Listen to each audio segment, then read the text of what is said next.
ಹೆಂಡತಿ ಕಿರುಕುಳ ತಾಳಲಾರದೆ ಗಂಡ ಆತ್ಮಹತ್ಯೆ ಮಾಡಿಕೊಂಡಿರುವಂತಹ ಘಟನೆ ಹುಬ್ಬಳ್ಳಿಯ ಚಾಮುಂಡೇಶ್ವರಿ ನಗರದಲ್ಲಿ ನಡೆದಿದೆ. ತನ್ನ ಹೆಂಡತಿ Pinki is killing me, she want my death ಎಂದು ಬರೆದಿಟ್ಟು ಆತ್ಮಹತ್ಯೆ ಮಾಡಿಕೊಂಡಿದ್ದಾನೆ. ಈತ ಖಾಸಗಿ ಕಂಪನಿಯಲ್ಲಿ ಕೆಲಸ ಮಾಡುತ್ತಿದ್ದ ಪೀಟರ್ ಎಂಬಾತ ಮನೆಯಲ್ಲಿ ನೇಣು ಬಿಗಿದುಕೊಂಡು ಆತ್ಮಹತ್ಯೆ ಮಾಡಿಕೊಂಡಿದ್ದಾನೆ. ತನ್ನ ಹೆಂಡತಿ Pinki is killing me, daddy I am sorry ಎಂದು ಡೆತ್ ನೋಟ್ ಬರೆದಿಟ್ಟು ಆತ್ಮಹತ್ಯೆ ಮಾಡಿಕೊಂಡಿದ್ದಾನೆ. ಡೆತ್ ನೋಟ್ ಬರೆದಿಟ್ಟು ಆತ್ಮಹತ್ಯೆ ಮಾಡಿಕೊಂಡಿದ್ದಾನೆ ಗಂಡ ಪೀಟರ್. ಹೆಂಡತಿ ಟಾರ್ಚರ್ನಿಂದ ನಾನು ಸಾಯ್ತಿದ್ದೀನಿ ಎಂದು ಡೆತ್ ನೋಟಲ್ಲಿ ಬರೆದಿಟ್ಟಿದ್ದಾನೆ. ಪೀಟರ್ ಪತ್ನಿ ಪಿಂಕಿ ಕಿರುಕುಳದಿಂದ ಆತ್ಮಹತ್ಯೆಗೆ ಶರಣಾಗಿದ್ದು, ಅಶೋಕನಗರ ಪೊಲೀಸ್ ಠಾಣಾ ವ್ಯಾಪ್ತಿಯಲ್ಲಿ ಘಟನೆ ನಡೆದಿದೆ.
ಒಂದು ನಿಮಿಷ ನಾನು ಹೋಗಿ ಹಿಂದಿರ್ತೀನಿ.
నేను తగ్గిపోయినాడని సున్నుండలు చేసినమ్మ నా కొడుకు నెయ్యి నాకొద్దు నేను పోతే తింటాను నెయ్యి అలానే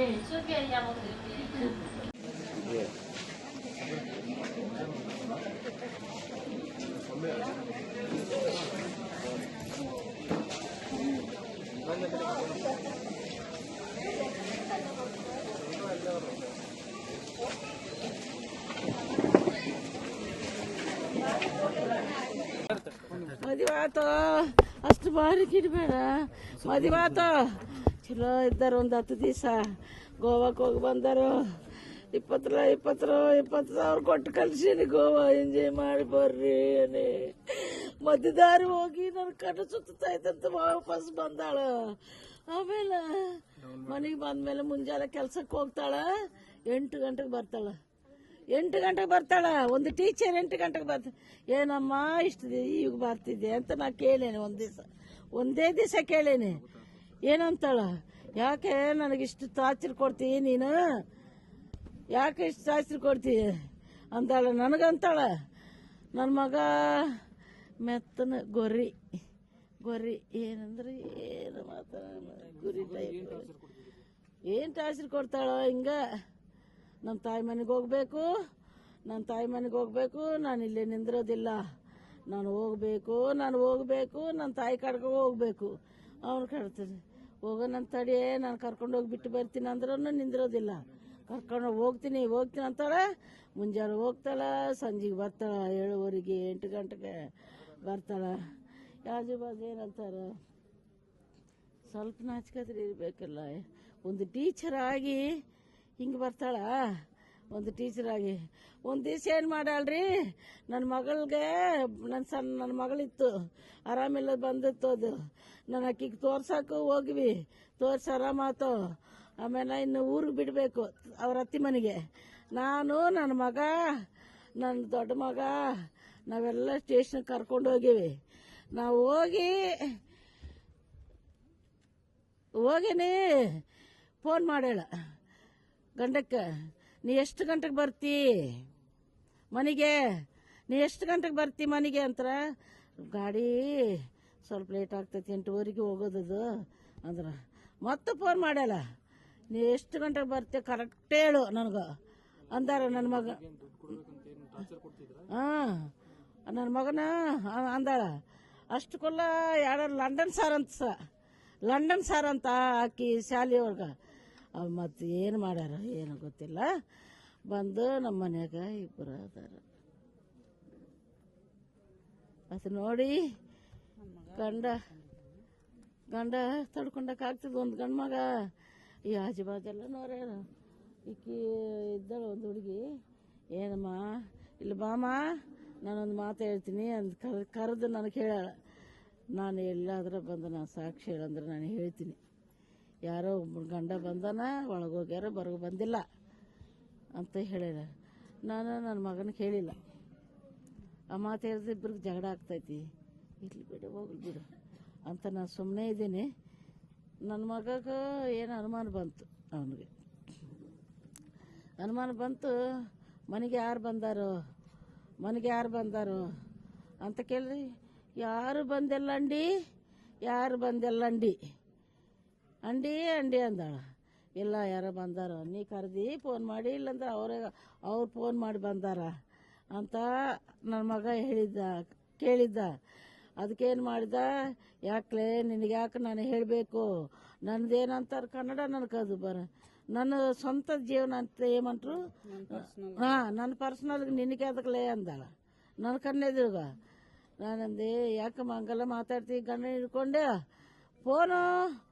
ನೀ ಫೋನ್ ಮಾಡಿ ಕರೆಸಿ ಅವನಿಗೆ, ಇಲ್ಲಾಂದ್ರೆ ಅವ್ನು ಫೋನ್ ಮಾಡಿ ನಮ್ಮ ಮನೆಗೆ ಬಂದಾರ, ಬರಲಿ ಒಂದು ಕಪ್ ಚಹಾ ಕೊಡು ಕಲಸು, ನಾವು ಬೇಡ ನಂಗೆಲ್ಲ ಅಂತ ಒಂದು ಮಾತು ಹೇಳಿದ್ದೆ ನಾನು. ಒಂದು ಮಾತು ಹೇಳಿದ್ದೆ. ಅದಕ್ಕೂ ಇವ್ರ ಈಗ 11 ತಿಂಗಳಾಯ್ತು.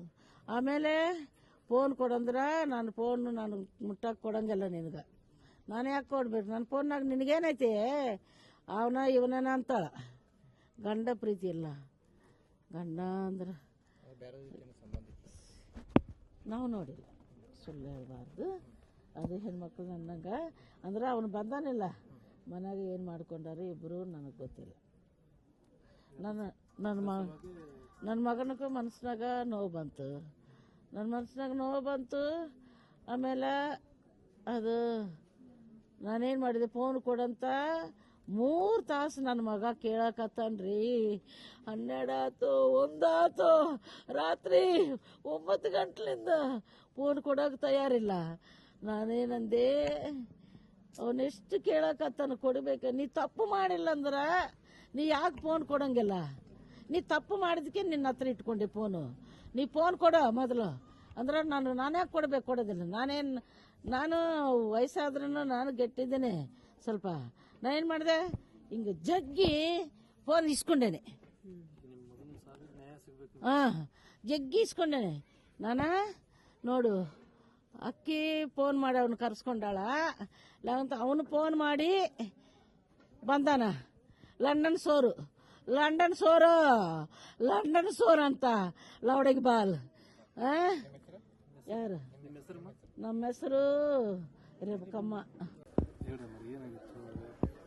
ಏನಿಲ್ರಿ, ಗಂಡ ಹೆಂಡತಿ ಭಾಳ ಜಗಳ ಮಾಡ್ತಿದ್ರು ಅವ್ರಿಗೆ ಅನ್ಯಾಯನಾಗ ಇದ್ದಿದ್ದಿಲ್ಲ. ಮದುವೆ ಆಗಿ 2 ವರ್ಷ ಆಯ್ತು. ಈಗ ಒಂದು 11 ತಿಂಗಳೇನ 6 ತಿಂಗಳು ಅದಾವ ನೋಡ್ರಿ. ಆಮೇಲೆ ಹೋಗ್ಬಿಟ್ಟಾಳ ತವ್ರ ಮನೆಗಂತ ಹೋಗ್ಯಾಳ, ಬಂದಿಲ್ಲ. ಆಮೇಲೆ ಪೊಲೀಸ್ ಕಂಪ್ಲೇಂಟ್ ಕೊಟ್ಟು ಇವ್ರನ್ನ ಇದು ಮಾಡಿದ್ಲು, ಕೋರ್ಟ್ಗೆ ಅಡ್ಡಾಡ್ಸಕತ್ತಾಳ. ಅದು ಕೋರ್ಟಿನ ನಿವಾಲ ಆಗಿಲ್ಲ. ನಿನ್ನೆ ಆ ಮನುಷ್ಯ ಹುಡುಗ ಹಂಗೆ ಮಾಡ್ಕೊಂಡ್ಬಿಟ್ಟ ನೋಡ್ರಿ. ಅದರಿ ఏంటి ಟಾರ್ಚರ್ಲಿಂದನ ಮಾಡ್ಕೊಂಡಾನ. ಲೆಟರ್ ಬರ್ದು ಇಟ್ಟಾನ್ರಿ. ನಮಗೇನು ಓದಾಕ ಬರಂಗಿಲ್ರಿ. ಲೆಟ್ರ್ ಬರ್ದಿಟ್ಟಾನ. ಆಮೇಲೆ ಎಲ್ಲರಿಗೆ ಹಿಂಗೆ ನಿಮಗೆಲ್ಲ ಕರೆಸಿ ಮಾಡಕತ್ತಾರೆ. 2 ವರ್ಷದಿಂದ ಒಟ್ಟು ಮದುವೆ ಆದಾಗಿಂದ ಜಗಳ ಇತ್ತು. 2 ವರ್ಷದಿಂದ ಸರಿ ಇಲ್ಲ ರೀ. ಹಿಂಗೆ ನಡ್ದೈತೆ ನೋಡ್ರಿ ಪಾಪ. ಅದ ರೀ ಅಷ್ಟೇನು ಹೊಂದಾಣಿಕೆ ಇದ್ದಿದ್ದಿಲ್ಲ ಅವ್ರಿಗೆ. ಅದೇ 6 ತಿಂಗಳು ಇದ್ದು ರೀ. 6 ತಿಂಗಳಿದ್ದು ಹೋದಕ್ಕೆ ಮತ್ತೆ ಬಂದು ಕರ್ಕೊಂಬಂದ್ರು. ಮತ್ತೆ ಹೋದ್ಲು ಹಿಂಗೆ ಬಂದೇ ಇಲ್ಲ ರೀ. ಈಗ ಇಲ್ಲೇ ತವ್ರ ಮನೆ ಮಂಟೂರು ರೋಡು. ಅಷ್ಟು ಕ್ಲಿಯರ್ ಗೊತ್ತಿಲ್ಲ ರೀ ನಮ್ಗೆ ಅವ್ರು ಅಡ್ರೆಸ್. ಕೆಲಸ ಮಾಡಿದ್ರು. ಇಲ್ಲ ಕೆಲಸ ಏನು ಮಾಡೋದು ಗೊತ್ತಿಲ್ಲ ರೀ. ಏನೋ ಇಂಗ್ಲೀಷ್ ಮೀಡಿಯಮ್ ಟೀಚರ್ ಇದಂತ್ರಿ. ಈ ಹುಡುಗ ಮನ್ಯಾಗನ ಆನ್ಲೈನ್ದಾಗ ಕೆಲಸ ಮಾಡ್ತಿದ್ದ ಮದುವೆ ಆದಾಗ. ಮಕ್ಕಳೇನೂ ಇಲ್ಲ. ಮಕ್ಕಳಿಲ್ಲ ರೀ. ಈಗ ವಯಸ್ಸಾಗಿ ತಾಯಿ ತಂದೆನೇ ನೋಡ್ಕೋಬೇಕಂತ ನಾವು ಅದೇ ರೀ ಪೇಪರ್ ಬರ್ದಿಟ್ಟಾರಂತಲ್ರಿ.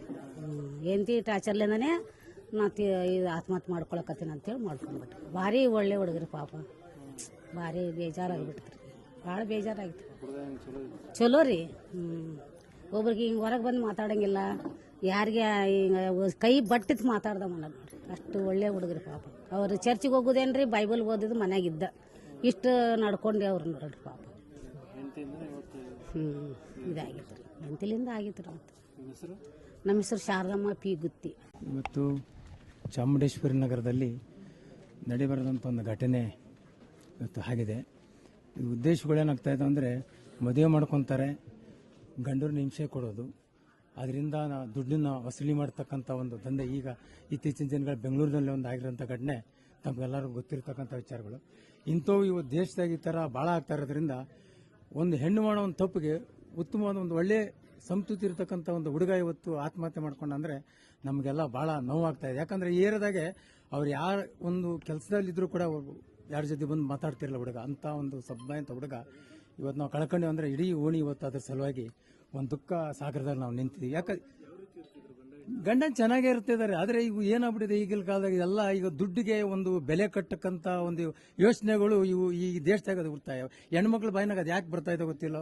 ಸಾಯಿ ಅನ್ನೋದು, ಅವ್ನಿಗೆ ಹಿಂಸೆ ಕೊಡು, ಹಿಂಸೆಯಿಂದ ಏನೇ ಇವತ್ತು ಈ ಥರ ಆಗ್ತಾ ಇದೆ ಹೊರತು ಇದನ್ನ ದೇಶದಲ್ಲಿ ಎಲ್ಲ ಕೋರ್ಟ್ಗಳು ಇದನ್ನ ಪರಿಗಣಿಸ್ಬೇಕು ಇವೆಲ್ಲ. ಯಾಕಂದ್ರೆ ಇದು ಸಂಬಂಧಪಟ್ಟಿದ್ದು ನಾವು ಅದು ಖಂಡಿಸ್ತೀವಿ ಸರ್. ಯಾಕಂದ್ರೆ ಇದನ್ನ ಈ ಕೇಸನ್ನ ಬಹಳ ದೀರ್ಘವಾಗಿ ತಗೊಂಡು ಆ ಹುಡುಗನಿಗೆ ಸತ್ತವನಿಗೆ ಇವತ್ತು ನ್ಯಾಯ ಒದಗಿಸ್ಕೊಡ್ಬೇಕು ಅಂತೇಳಿ ನಾವು ನ್ಯಾಯಾಲಯಕ್ಕೆ ಕೇಳ್ಕೊಂತೇನೆ ಅಷ್ಟೇ. ಶಿವಕುಮಾರ್.